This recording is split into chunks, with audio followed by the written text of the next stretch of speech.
Okay, so now we are going to do preview. How many of you have breakfast? How many of you have not had breakfast?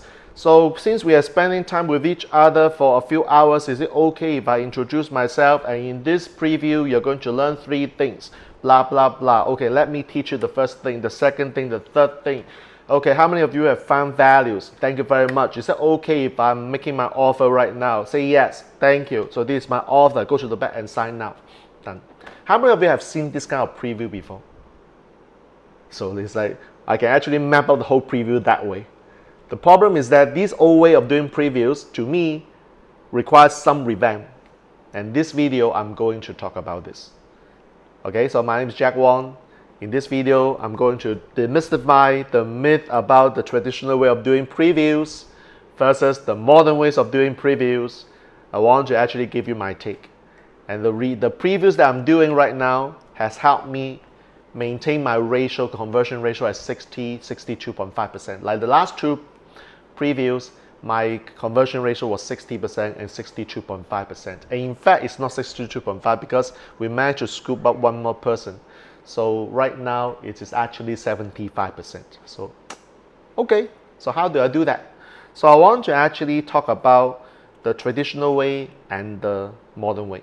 But before I do that, let me ask you to do me a favor. That is, click the subscribe button, because when you click subscribe, if you haven't done it, please do it now so that my videos will be able to reach out to a wider range of audiences so that they can see what you guys are seeing. Okay? And hit the bell and get notified. Hit the bell and get notified so that you know when the next video is coming up. Okay? Thank you. So, the traditional way of doing previews, like the speaker's journey about doing previews. Because if you do not do previews, you cannot sell your live events. So the traditional mode of doing previews is you got to do previews, close people, so that these people come to your live events, and this is how you create the whole funnel. So the traditional way is actually a way called the teach and sell. A teach and sell. So what does it mean? So first of all, you have to build rapport, you have to ask quality questions, and then you talk about why you're here for and what you're going to learn. And then I'll start teaching you 1 thing, 2nd thing, and 3rd thing, and then move on to the selling mode. Here's the problem. How many of you have been a regular previews attendees? Like in your good old days, how many of you actually consistently going for previews after previews and after previews? And before I even talk about previews, I believe as a speaker, as a trainer, you got to attend these previews. Learn from other closers how they close. Now you can actually keep the wallet in the drawer or somewhere as long as they're not in the pocket, so you don't need to spend money. In case they are freaking good, you actually take out the card and buy. No, you can actually leave the wallet behind and just watch how they close and take good notes. Why? Because one of the ways to enhance your closing skill on platform is really to go and observe other people. Like I love to see other people's closing. Like I was fascinated. Wow, so this guy is very genius because he talked about this. Hey, you know what? Wow, this guy is so good because he talked about this. Maybe I can just pick up 1 or 2 things and put it into my pitch and see whether it makes a difference. Does that make sense? So yes, number 1, before I even talk about what type of preview style you should have, attend previews. But if you don't want to buy, just leave your wallet behind or keep it or leave it with me if you can. All right. So this way of teach, and then sell poses a big problem because a lot of previews attendees are sophisticated people. Like we talk about people are professional. It's a professional attendees of previews. At the moment you open your mouth, you ask a question, some of them can tell you what is the next question, the 3rd question, what are you going to do next. Like they can deconstruct the whole thing without even waiting for you. So you have some people like that, professional attendees. So the thing is that most people I come across, they are very good teachers. Like teachers, remember teachers talk about you have what I would call the gentle heart. A warm heart, gentle, nurturing, no issue whatsoever. But some of you may find that from a teaching mode, switch to a selling mode becomes very hard. And the reason why is because the selling energy and the teaching energy are different. So when you cannot master your energy well, and you shift or transition from the teaching to the selling, you will find that people can smell, oh, this guy is selling now. You see, like, wow, suddenly he changed his persona, like from a nice guy to a pitchman, and you know what? He was speaking very, very slow and gentle. Suddenly become fast, hard, and push people. It's like very tough. And people can tell, because remember, people are already professional previews attendees. So the modern way of doing this, instead of teaching, and then sell, and then you say you handle the objections, at the end, too late, you do this. This is called pitch and close. So what is pitch and close?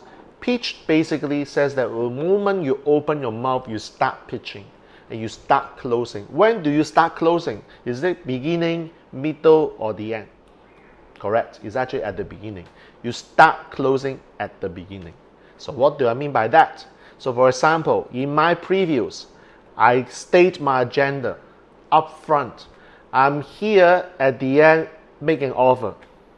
Now, how many of you have seen people so upfront that before they do the introduction, they already talk about that at the end I'm making an offer? But I'm transparent, I'm direct. So that resonates with me well. I'm here to help people to understand that at the end, I'm not wasting my time. I want to work with some people. I'm going to work with a selected group of people, but I will not go to talk about this until the end. So help them out. Okay, this is my agenda. I'm so clean. I'm not here like hiding the agenda, like, okay, let me teach you something first and see whether you guys are impressed. If you do, is it okay for me to sell? No, I'm here selling, number one. So I handle the first objection. Is that these guys are going to sell me at the end. No, I'm selling up front. I handle that already. And number two, what I like to do is I'm always transparent by staying at the end. You can make two calls. When I say calls, I mean the decision. So you can say yes to me, you can say no to me. I'm fair upfront, yes or no. You see, like I already started doing this at the beginning. So okay, I will be making an offer. All you need is just to say yes or no. Yes means yes, you are in. No means okay, no problem, no hard feeling, we are still friends. So once you understand this, then now we get rid of the big hurdle about I'm going to sell you guys something away. That's what I do. And then the next thing that I will do is pitch and close. What is pitch and close? Okay. Whatever I say, anything in the preview is by design. Why? Because each sentence or each paragraph or each point itself is a close. How do I do that? Well, of course, number one, you got to know what are the problems they are facing right now, because if you don't, then your preview will not make any sense. So you do understand, you have to understand what are the problems they are facing right now. And this is how you construct your preview. Your preview is not about what your content is. It's about how to address the question. It's like Q&A. Like, think about a preview as a Q&A. You give them something and say that, well, in order to do this, this is what you can do. If you want to do this, this is something you can do. So give them all the ideas. Like preview, you don't expect to give them the solution by way of showing them how to do it. You can still show them how to do it, but you got no time. So for example, how many of you notice that in order to create a classic video, you've got to actually talk about audio and the visual images? So number one, the key thing about a good quality video is that you got to use a good smartphone. You can't use any phone with very lousy camera, because if you do, then your video people cannot see. The problem is that some of you may think that you need to invest all sorts of like complex equipment. You need to have a DSLR camera. You need to invest a few $1,000s on the equipment. Well, therefore that stops you from creating your next video. But here's one thing, you can just take out a smartphone. I'm going to show you these few buttons. You press it, your image will be very clear. Your visual image will be awesome. It's even better than the DSLR camera. Does that make sense? So I'll give you a concept. Right, in order to be a speaker, the number one problem that I've seen is that most of them do not know how to create the hook. Because the saying is that if you do not hook them at the beginning, they will disappear. or they will not be there forever. So you can have an awesome story, you can have an irresistible offer, but what if they are not in your room because your lack of a strong hook? So you've got to work on your hook. Like some of the classic things I do is that, how many of you notice that I'm a very different person? I'm so upfront, I'm so direct. Like some of the trainers out there, what they're saying to you is all the nice things that you want to hear. It's like you are listening to things that you like to hear, but how many of you realize that if you do this, you are not able to grow? And the best coaches out there are the ones who give you things that you do not want to hear, and that's me. So there's a hope, right? So you got to know the problems, and then you construct a point, which is a close. So what I say by pitching and closing, this is like beginning, and you keep doing this again throughout the whole presentation. Now understand something.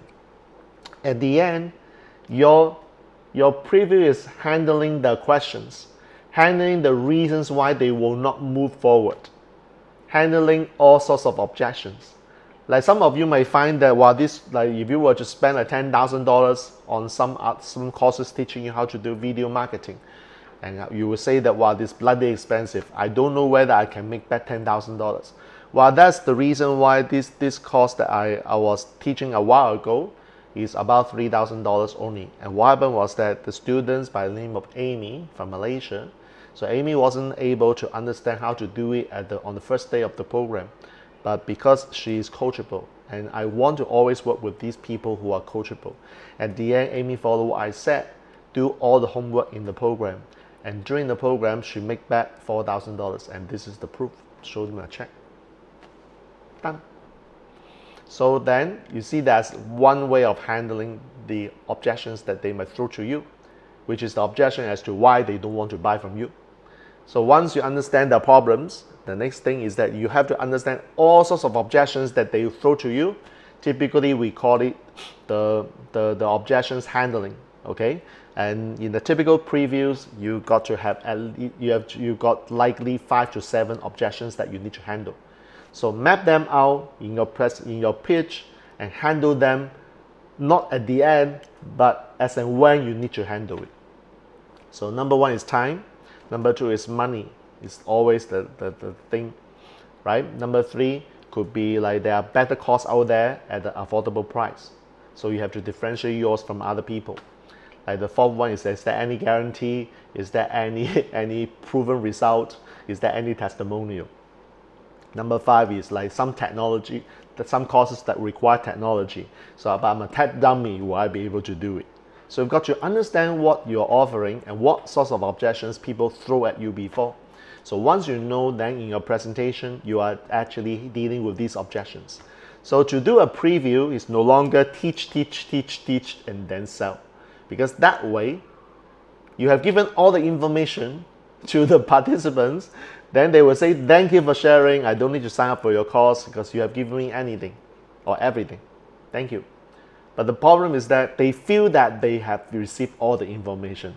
But this is why I have this channel as well, and I've said to some of you before, 95% of you will not do anything, even though you consume the contents of my video, which is the same thing. Because to them, they feel that they have received the information, and therefore, that's good reason for them not to buy. Done. Will they take the information, go back and implement? I doubt. In the first place, they may not have enough information to take action. Or they think that they are great at that time. They mentally have been satisfied. They feel physically good, emotionally okay. So they say bye, but they go back to the real world, they do nothing. Right? That's the funny thing about this kind of information preview. But when you are doing a preview using the pitch and close method, you are basically answering the questions, handling the objections right from the beginning to the end. So that's the way. All right. So I hope that you understand where I'm coming from, and then you can start implementing this idea, identify the questions that the prospects might have in your preview, plus all sorts of objections your participants previously have thrown at you. So once you understand these 2 parts, your preview will be amazing, and I know that you're going to do an awesome job. All right. So if you do have any other questions on speaking, training, and facilitation? Comment below. I will consider answering some of your questions in the form of future videos. And remember, whatever I said in this video will only work when you work it. Alright? So make sure you take action after watching my videos. My name is Jack Wong. I would love to connect with you one day, and I hope our path crosses in future, some days, in some videos, or maybe even physically meeting each other. Till then we next meet, I'm signing off now. All good wishes.